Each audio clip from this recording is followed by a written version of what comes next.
मुनियों को जो अत्यंत प्रिय व्रत है, ऐसे बृहत व्रत ब्रह्मचर्य व्रत को इन्होंने धारण किया आजीवन, और वे ब्रह्मचारियों में भी ऊर्ध्वरेता ब्रह्मचारी हुए।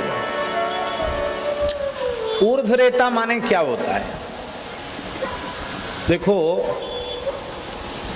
वस्तुतः ऊर्ध्वरेता ब्रह्मचारी को ही ब्रह्मचारी कहते हैं, और ऊर्ध्वरेता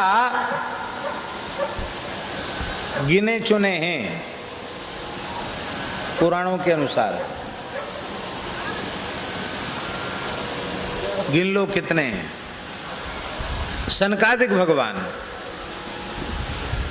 देवर्षि नारद जी, सुखदेव जी महाराज,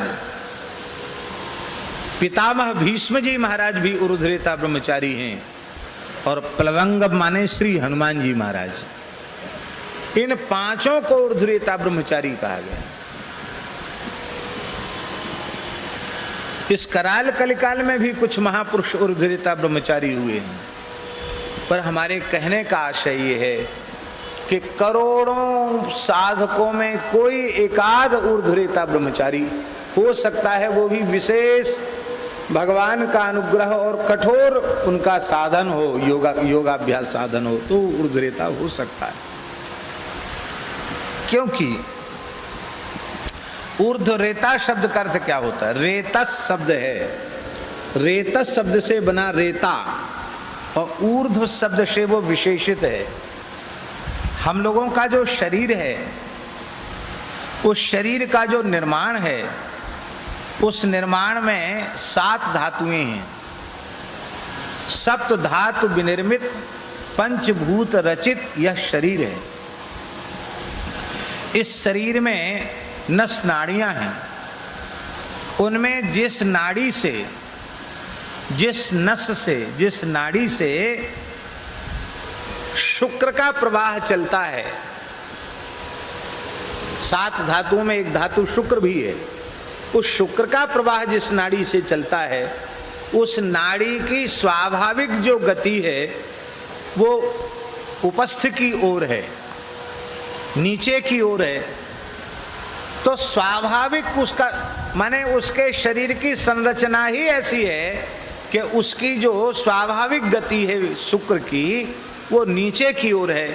वो स्वाभाविक जिसकी नीचे की ओर गति है, उसको बलपूर्वक ऊपर की ओर ले जाना,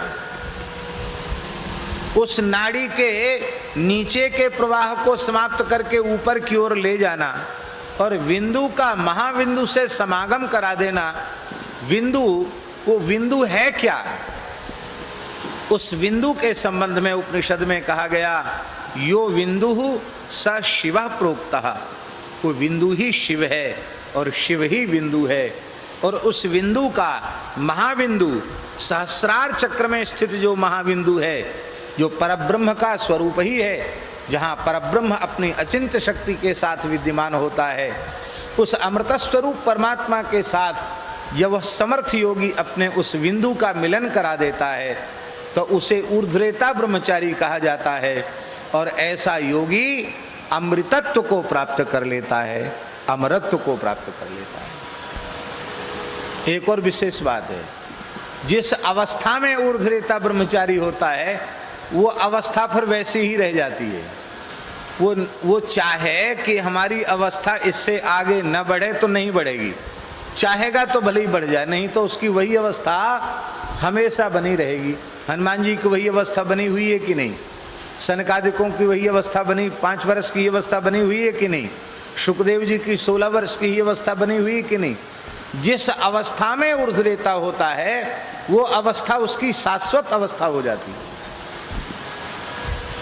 शुक्र को धारण करने की इतनी बड़ी महिमा हमारे शास्त्रों में कही गई है, बहुत ध्यान से सुने। इतनी भारी महिमा हमारे शास्त्रों में कही गई है कि अधिक समय नहीं, केवल एक ब्रह्मचारी को जैसे रहना चाहिए, अष्टांग मैथुन का त्याग करते हुए, ब्रह्मचर्य व्रत का श्रद्धा पूर्वक पालन करते हुए, ब्रह्म का चिंतन करते हुए, किसी भी प्रकार से बिंदु का क्षरण न हो, ऐसी सावधानी रखते हुए केवल 6 महीना व्यतीत कर ले, तो उसे आकाश में सिद्धों के, देवताओं के दर्शन होने लग जाएंगे, अनेक प्रकार की सिद्धियां प्राप्त हो जाएंगी।